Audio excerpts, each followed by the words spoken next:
So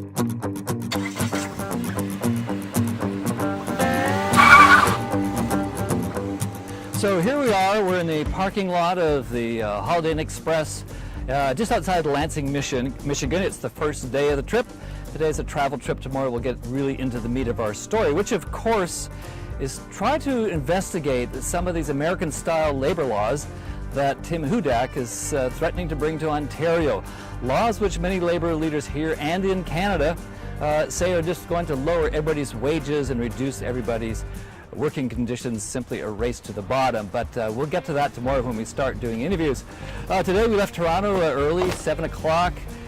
We headed for the border crossing at Sarnia.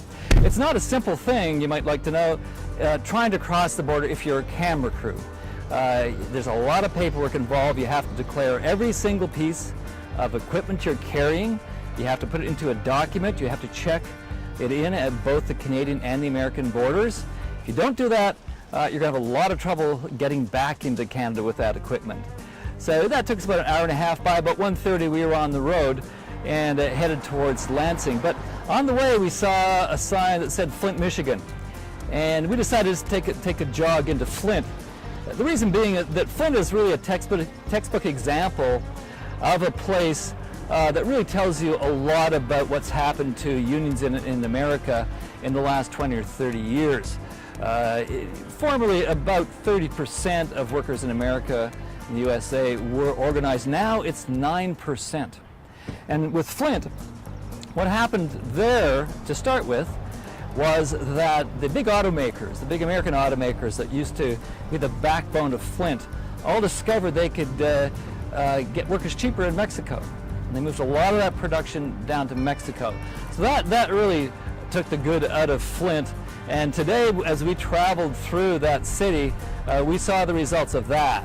Home after home, boarded up, gutted, occupied by people that used to work at some of these plants, people that used to have good paying jobs that could support their families, good union jobs, and now most of those union jobs have disappeared. Not just fled someplace else, but actually disappeared into Mexico or into other parts of the United States of America.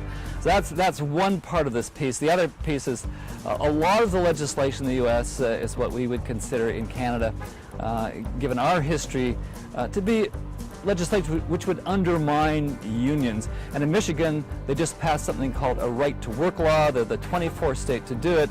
And that's really what we're here to investigate, because that's one of the proposals that Tim Hudak has in his armory. And we will get that tomorrow. Starting at the Capitol, state capitol tomorrow, we will talk to a state employee who's going to tell us about what his fears are now about his wages and his working conditions now that this right to work law has been passed here in Michigan.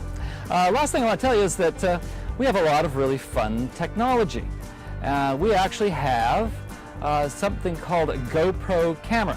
It's this little camera here, and this is something that we can take and we can, and we have, mount it on the dashboard of our car, so that as we travel down the road, we can actually catch America, the signs, the roadway. We're on a road trip, so after all, we need this camera. It actually works like this.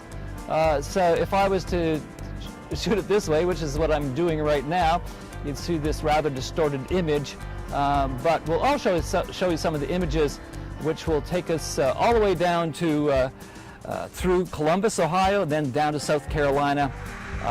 It's going to be about a 2-week trip, a trip of discovery, and try to throw some light on what these laws that Tim Hudak is suggesting that he's going to bring to Ontario really mean. See how they actually work in the United States, and you can make up your minds then whether or not you really want them.